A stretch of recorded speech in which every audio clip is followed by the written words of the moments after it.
तुमचं नाव घरकुलच्या यादीमध्ये आले पण अजून एकही रुपया आला नाही का? तर मित्रांनो, हीच संपूर्ण गुपित जी आहे ते आपण या व्हिडिओच्या माध्यमातून बघणार आहे. तुमचं जर का तुमच्या ग्रामसभेमध्ये घरकुल मंजूर झालेलं आहे आणि तुमच्या खात्यामध्ये अद्यापही एक रुपयासुद्धा आलेला नाही, तर काय करायचं? तर मित्रांनो, एक महत्त्वाची गोष्ट लक्षात घ्या. तुमचं घरकुल मंजूर झालं किंवा यादीमध्ये नाव आलं म्हणजे तुमचं घरकुल पूर्ण झालं आणि खात्यामध्ये पैसे पहिला हप्ता आला असं होत नाही.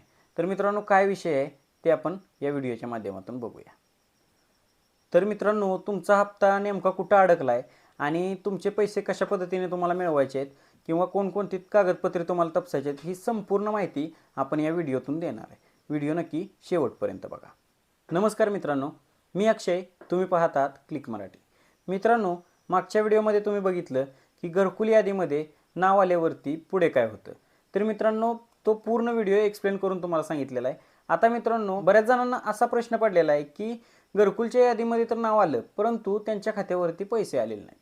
तर आता मित्रांनो, ही संपूर्ण जी काही गुपित आहेत ती उलगडणार आहे. मित्रांनो, व्हिडिओमध्ये तुम्हाला काही अशा गोष्टी समजणार आहेत जेणेकरून तुमच्या ग्रामपंचायतमध्ये तुमचं जर का ग्रामपंचायतीने त्यांच्या स्तरावरती तुमचं घरकुल जर का अडवून ठेवलं असेल तरीसुद्धा हा व्हिडिओ पूर्ण बघितल्यानंतर तुम्ही ते घरकुल तुम्ही मिळवू शकता. आता मित्रांनो, सगळ्यात अगोदर ही गोष्ट समजून घ्या की यादीत नाव आलेलं असणं आणि घरकुल मंजूर होऊन तुम्हाला घरकुलाचा हप्ता खात्यामध्ये जमा होणं हे निव्वळ वेगवेगळ्या प्रक्रिया आहेत. म्हणजेच तुमच्या यादीमध्ये नाव आलं म्हणजेच तुम्हाला घरकुलचा हप्ता येणार असं नसतं. त्यासाठी मंजुरी व्हायला लागते आणि त्यानंतरनं तुमचं नाव यावं लागतं. तुमचं यादीत नाव आल्यानंतर तुमची पुढची प्रक्रिया पूर्ण झालेली आहे का, म्हणजेच तुमचं प्रकरण जे आहे ते कोणत्या टप्प्यावरती आहे ते तुम्हाला ग्रामपंचायतमध्ये जाऊन बघितलं पाहिजे. आता तुम्ही ग्रामपंचायतमध्ये गेल्यानंतर फक्त एवढंच विचारू नका की माझं नाव यादीमध्ये आहे का. तर मित्रांनो, तुम्हाला स्पष्ट ग्रामसेवकांना असं विचारायचं आहे की माझं नाव ग्रामपंचायतीच्या यादीमध्ये आहे, तर यासाठी मंजुरी आलेली आहे. म्हणजेच अगोदर वर्क ऑर्डर येते, म्हणजेच तुमचं घरकुल मंजुरीसाठी जातं. मंजूर झाल्यानंतरच तुम्हाला घरकुल बांधायला लागतं आणि तिथून पुढेच पैसे येत असतात. ही गोष्ट तुम्ही लक्षात ठेवली पाहिजे आणि मंजुरी झालेली आहे का हे महत्त्वाचं तुम्ही तपासून घ्यायचं आहे. दुसरं महत्त्वाचं काम काय करायचं आहे की तुमच्या ग्रामपंचायतमध्ये गेल्यानंतर तुम्ही तिथे दिलेला अकाउंट नंबर जो आहे तो अकाउंट नंबर व्यवस्थित आहे का, त्यामध्ये IFSC कोड व्यवस्थित आहे का, ही संपूर्ण शहानिशा तुम्हाला तिथे जाऊन करायची आहे. मित्रांनो, कधी कधी अकाउंट नंबर चुकल्यामुळे सुद्धा तुमचे पैसे अडकलेले असतात.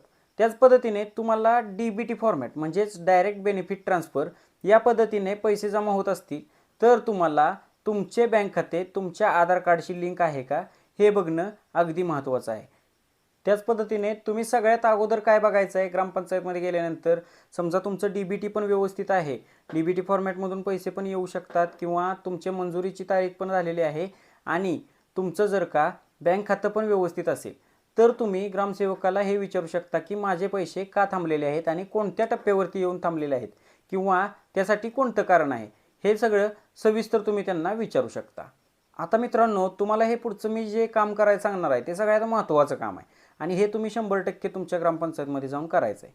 आता मी ज्या गोष्टी सांगतोय तर त्या गोष्टी व्यवस्थित आहे का, ही संपूर्ण माहिती तुम्ही तुमच्या ग्रामसेवकाला विचारायची. आता काय काय विचारणार?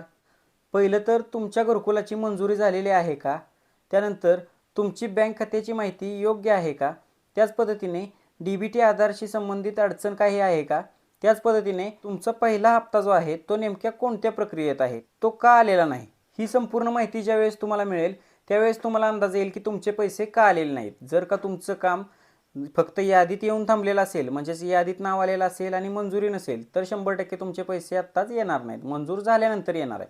परंतु जर का मंजूर झालेला असेल आणि जर का पैसे आलेले नसतील तर तुम्ही संपूर्ण ही प्रोसेस करायची आहे. तुम्हाला तुमच्या स्टेजवरती विचारून घ्यायचं आहे की ग्रामसेवकाला. कित्येक वेळा असं होतं की ग्रामसेवक तुम्ही पाया काढून फाउंडेशनपर्यंत जरी गेला तरीसुद्धा तुमच्या कामाचा फोटो काढला जात नाही आणि त्यामुळे सुद्धा तुमचा हप्ता रखडला जाऊ शकतो. मित्रांनो, तुमच्या गावामध्ये सुद्धा ग्रामसभेमध्ये घरकुलच्या यादीचं वाचन केलेलं असेल, जर का तुमच्या गावामध्ये सुद्धा यादीचं वाचन केलेलं असेल तर तुम्ही हा व्हिडिओ जो आहे तर तो तुमच्या गावच्या ग्रुपमध्ये शेअर करायचा आहे, जेणेकरून सर्वांनाच ही माहिती लागेल आणि सर्वांनी मिळून जर का तुम्ही हे काम केलं तर 100% तुमचा हप्ता येणार आहे आणि तुमच्यापर्यंत संपूर्ण माहिती पोहोचणार आहे.